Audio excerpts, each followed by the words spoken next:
Good morning. Welcome to Books at the Bottom of the Stairs. My name's Lorene.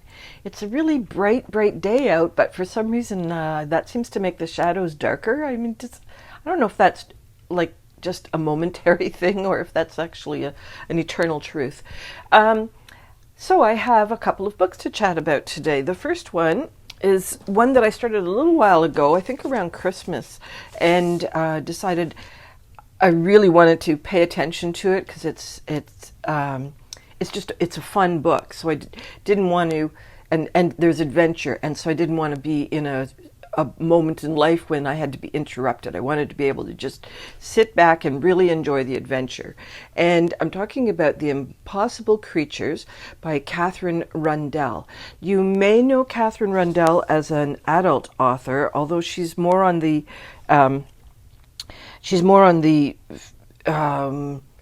non-serious side. She's written things like Why You Should Read Children's Books Even Though You're So Old and Wise, or A Bestiary of Extraordinary Endangered Creatures.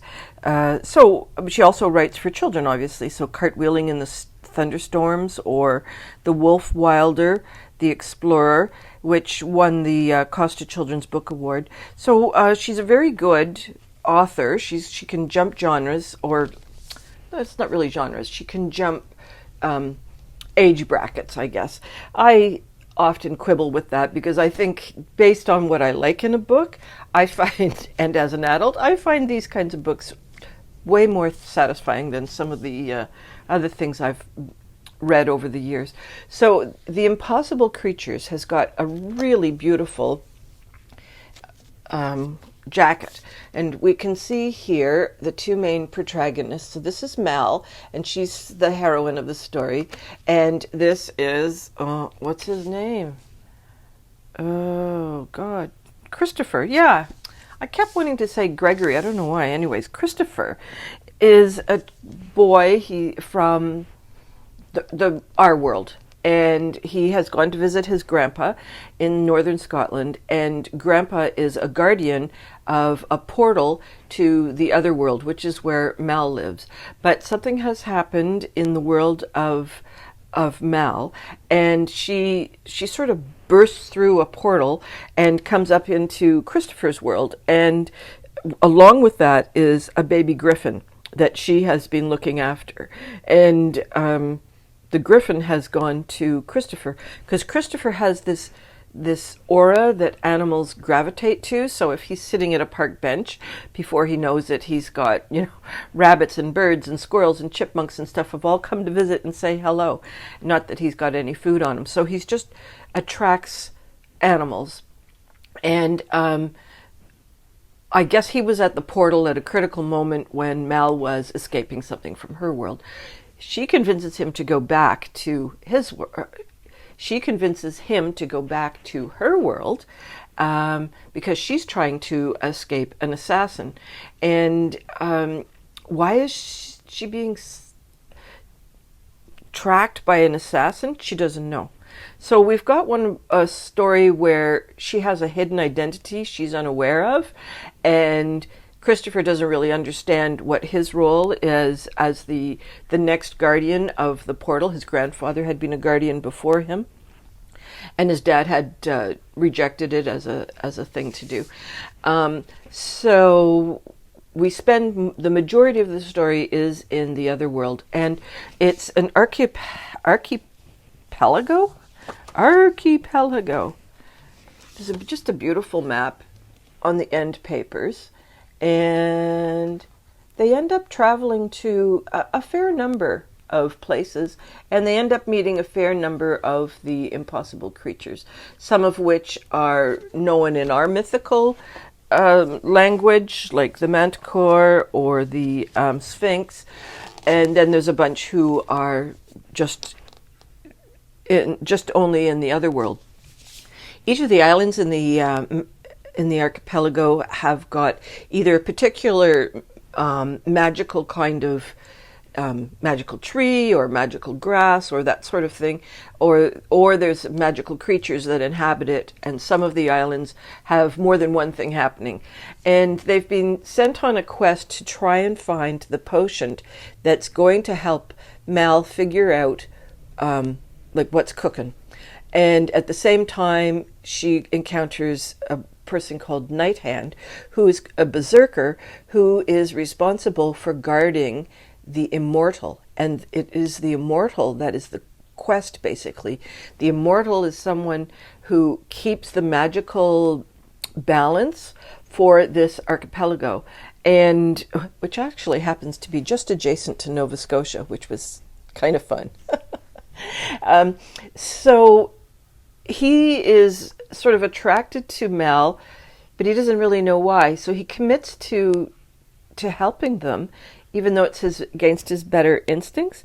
And so we gradually get clues as to what's really going on and what's the quest all about, and why the magical security blanket is dissipating. And so there are some creatures who are just too wild to be able to deal with Mal and her issues.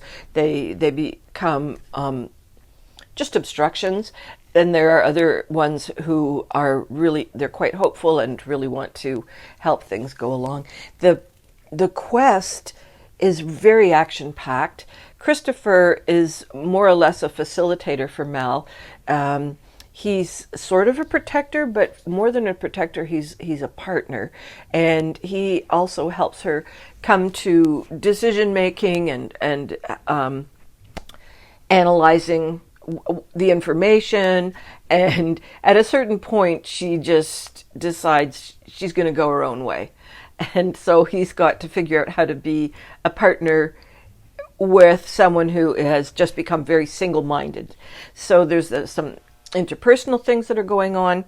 Now, the other thing that I really enjoyed about this is that the adventure is more or less a typical quest, but the pacing is excellent. And also the dilemmas are not totally surprising if you've read a lot of quest stories, but they're really well handled, and there's other ingredients that have been brought into the dilemma points that make them interesting and engaging and like vivid. And so the other part that happens is when they're on their downtimes between dilemmas, there's reflection, and what have they learned, or what have they learned intellectually, or what have they learned internally. And all of the characters, because there's a few other characters on the boat that's taking them from island to island, we see into their heads as well. So it's not just the two characters operating in isolation from the rest of their little small family group, I guess. So it is a great adventure. I truly enjoy it. The ending, I think, is a surprise and sad and hopeful at the same time, which is kind of the tone of the book all the way through. There's sadness and hope all the way through, and different people or different beings at different times are carrying that duality. So I completely like this. I think I got Katherine Rundell mixed up with Catherine Applegate, who I really enjoy as an author, and I'm glad I made the mistake. And so completely recommend for any adult, or like anyone who likes a quest story. And this is marketed towards middle grade readers, but I think also if you like to read young adult, I think this is slick enough that you would probably be willing to maybe take a few steps back. So very happy with that. Now the second book that I am in the process of reading is part of the Canada Reads, not Canada Reads, what are we called? I forget what the name of the book club that Jolene does from Bookworm Adventure Girls. So we're reading this book, Where the Falcon Flies, nonfiction by Adam Shoalts. And this is about a young, he's fairly young. I mean, the picture, you never know, right? He may have really aged since then. I think this book would age him. He lives near Pelee Island. No, is that what it's called? Pelee Island? Long Point down along Lake Erie, which is a significant birding moment for migrating birds. And along his adventures prior to this book, he was in the Arctic and discovered peregrine falcons, which is where they summer. And also this Pelee Island, we're going to call it Pelee Island, is a spot where the peregrine falcons tend to pit stop because all those birds, great spot to have dinner. And he was watching out his living room window and saw a peregrine falcon resting on a tree near his garden. And he remembered having seen them in the Arctic and comes up with this idea that he is going to canoe from Lake Erie all the way up to the Arctic. So I got out my trusty atlas again and looked up the path that he's kind of, he hasn't exactly laid it out for us in advance, but I took a look to see the route that he was going to have to take, and I'm not 100% sure how he's going to get from the St. Lawrence River. I know he can kind of get up through Quebec through, I think, the Saguenay River. But anyways, how he's going to jump from there over to where he wants to get, which is the moment where Quebec and Labrador intersect, and there's sort of a little, oh, I'll get rid of those fingers. There's sort of a V shape there. And I thought, because, I know so much about geography, I thought, why doesn't he go up to the Hudson Bay and then across the Hudson Bay and then around? And then I thought, I don't know. What's one insane journey versus another? Maybe he'll do that next week. But so he's got this game plan of getting to this Quebec-Labrador point, which probably he's done his research and happens to have a whole bunch of peregrine falcons, because boy, would he be a fool if he chooses an end point where there aren't any falcons. But anyhow, this is nonfiction, and it is memoir, and the fellow in it is in a canoe, and he's a hot dog. And we've got a lot of things going against this book. If you like nonfiction and if you like waterborne adventures, this is excellent. Like, you have to take my commentary and ignore it, because I think it's an excellent book for those who like this kind of book. I get so anxious when people are on the water. My immediate response is drowning. Everybody's going to drown in 7 minutes. And especially as he's traveling in April, heading north to the Arctic, he's never going to warm up. He's always going to be in really cold water. Hypothermia. Now, he's also not going to bed and breakfast in hotels. Ticks. So, like, in my mind, there's like no redeeming qualities. For breakfast, he's having granola bars. I'm like, where's my cereal? So I just don't understand why anyone would do this. It's insane. But so well written, and we are getting to see people that he meets along on the journey, and the water. We're seeing Canada from the shoreline, like not walking the shoreline, where we've got someone who's out and looking inland. And so far through the Niagara region and so forth, he's bumped across a bunch of forts and battlefields and so on. So we're getting a Canadian history along the way as well. And as he heads, up the St. Lawrence, I suspect the history will become, what's that word? He's starting sort of at the tail end of development of the early days of Canadian history, and as he heads towards Montreal, he's going to probably get earlier and earlier in his storytelling. So there are a lot of really good ingredients. The photographs are super duper.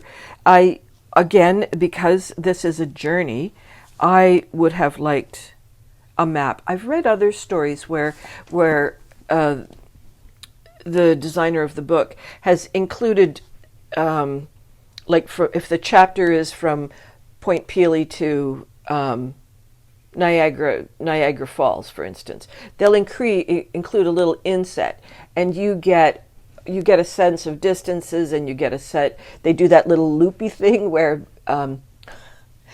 people have stopped in for fresh water. In my history books when I was a little kid in grade 2 and 3, Vasco da Gama, he was just always kind of scooping along. So I like those kinds of maps. Now, completely aside from how well the book is written and all its strong features, this gentleman has a personality trait that I struggle with. He's kind of like the rabbit in Alice in Wonderland. Was he the Mad Hatter? And he's always rushing for a very important date. As far as I can tell, there's no deadline here. I mean, if he's starting in April and it's absolutely freezing, and he's quite often coming out into frost and snow, by the time he gets up to the tip end of his journey, and it's not going to be improving substantially, he's got about 3 months to do that, April, May, June. It's not especially warm up there. So what's the rush? And also it's like hyper bug season. So again, it's like, what's the rush? But he doesn't stop to talk to people very much, and he's getting up and doing like a 16-hour day of rowing. It seems a bit unnecessarily hurried. I don't think he needs to do that to tell the story, right? Because he can edit. And he can also say the next 3 days were boring. But there's just this hurriedness that's happening at this point in the book. I'm about, what am I at? I'm about page 73, heading into chapter 7. I'm trying to do a chapter a day, because if I do that, I will be finished in time for my book club. Yeah, so I guess I recommend it. I just don't understand it as a pursuit. Oh, but then he probably wouldn't understand my, quest for wool to knit socks. We would not be at the same cocktail parties. So that's my recommendation. I'm probably not going to review it again, because it is what it is. By the time we get to the end, it's not going to be vastly different than the beginning. The one that I am about to start for this week coming is A Month in the Country by J.L. Carr. And this is a classic that I believe Tristan and the Classics recommended probably before Christmas, and I picked it up. This is about an artist who was a veteran of World War I, and his marriage has broken up as a result of things. He has gone to a remote Yorkshire village and has been tasked with a fresco, I guess, that people believe there is a painting behind it that depicts Armageddon.